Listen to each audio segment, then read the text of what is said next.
Hey friends, I have my March wrap up for you guys today and I'm really excited to share it. I read not as much as I was hoping. I think there were 2 books that I didn't finish. Otherwise, I did finish everything else.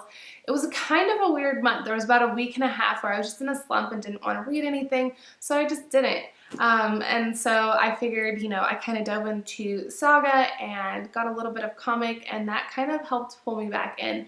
And then I kind of dove back into my current read. And so like I said, I didn't read as much as I wanted, but I definitely enjoyed everything that I did read.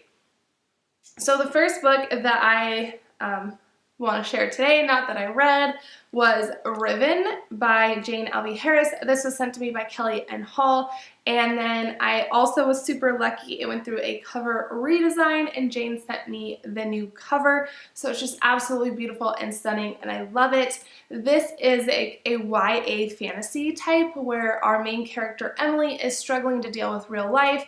Her mom has like pill addiction, and so she's kind of like MIA even though she's there, and it leaves Emily to take care of her siblings because the dad is also in prison. So she just has so much to like deal with and to handle, and so she's still trying to be a kid yet having to be grown up to take care of her siblings.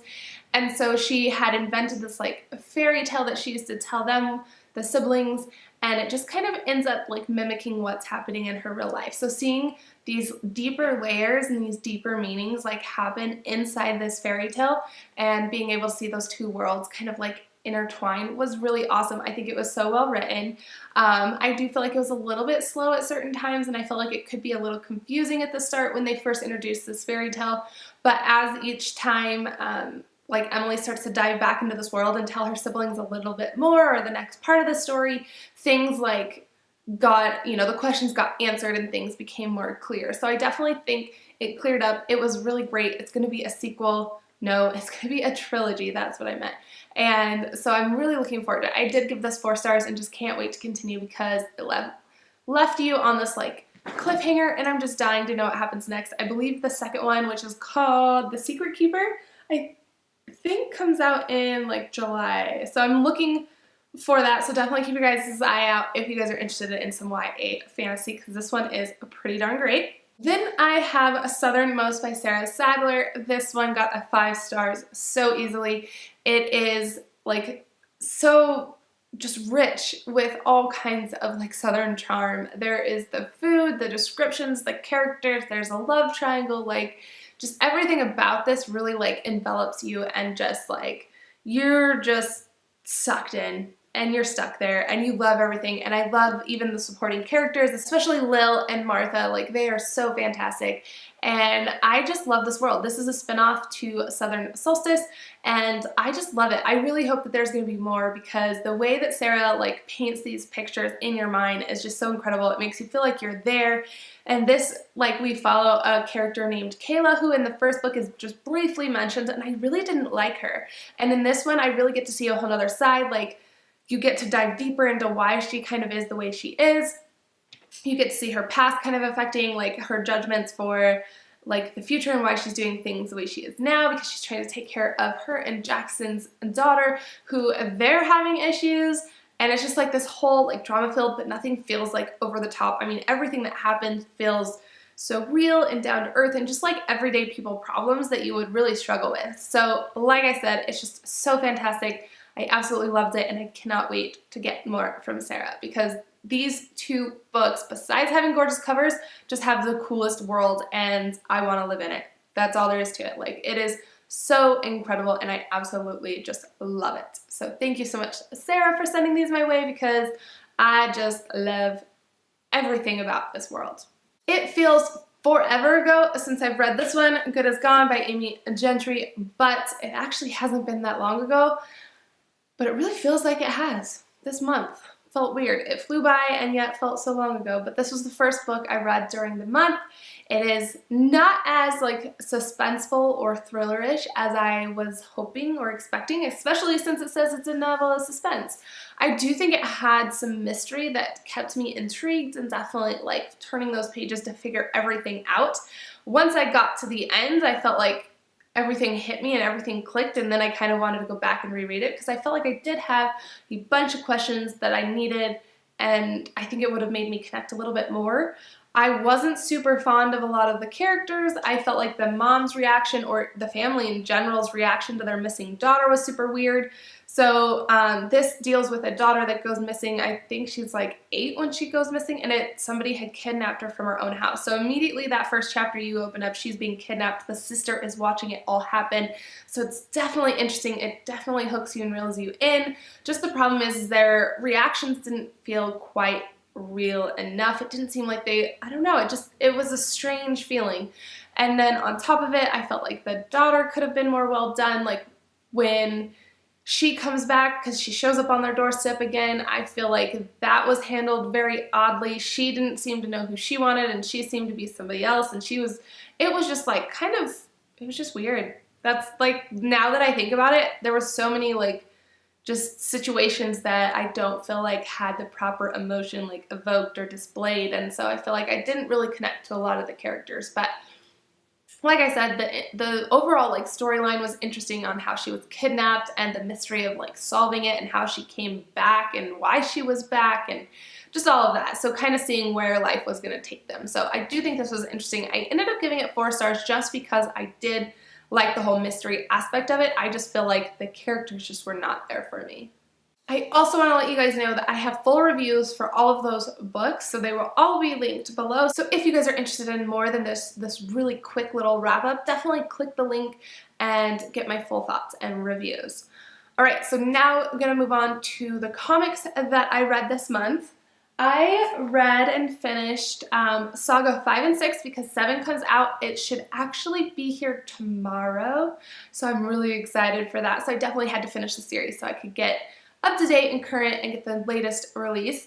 I felt like these two were just, again, another great continuation of the series.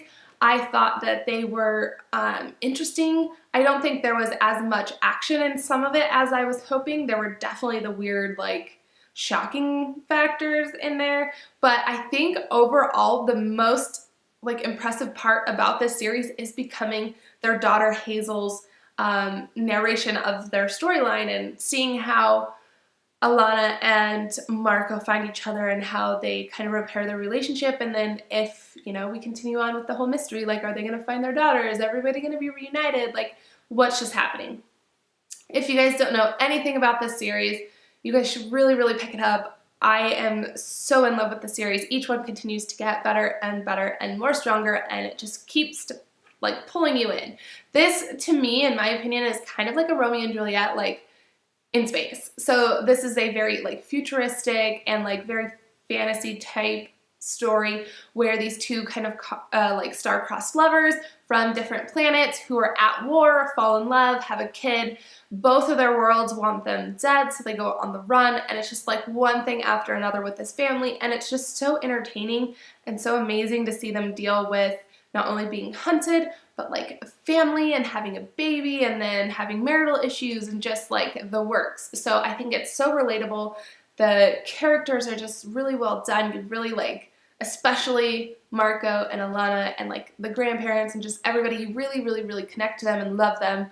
And so then you have the daughter, and like I said, she's the narrator of this whole story, and it just keeps getting stronger, and she says the most beautiful things and like thought-provoking things that I'm just obsessed with. So there's a lot of quotes in here that I just adore, and so yeah, 5 stars for both of these, just continuing like this whole thing as, you know, a whole. I almost feel like, I think it was 6 that I could have given it 4 stars just because it wasn't as exciting, but I think again the narration saved it and ended up giving it 5. So again, the whole series is getting 5 stars, hands down. It is just incredible.